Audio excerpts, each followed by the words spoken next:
Guys, welcome back to my channel. तो अभी मैं रेडी हो चुकी हूँ क्योंकि मैं शादी में जाने वाली हूँ।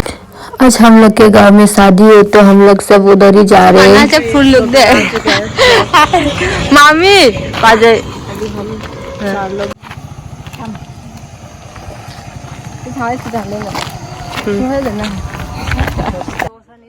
मैं सोच रही हूँ कि अंदर जाके क्या बनाओगे।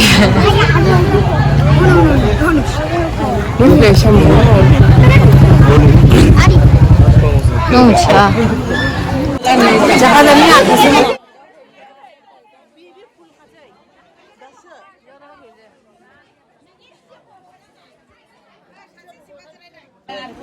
ये रही दुल्हा दुल्हन अब बैठे वहाँ पर।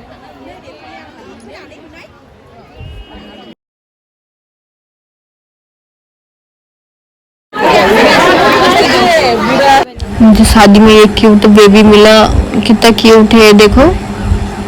मुझसे फोन मांग रही थी वो वो फिर कभी दिखाया देखना वो वो उसको फोन चाहिए क्या। मेरी मामी देखो आइसक्रीम कैसे खा रही है।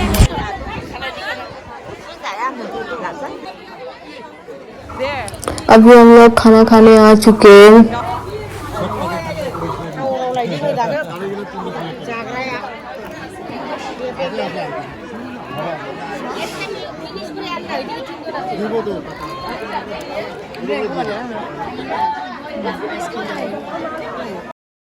अभी मैं दीदी के वीडियो बना दे रही हूँ।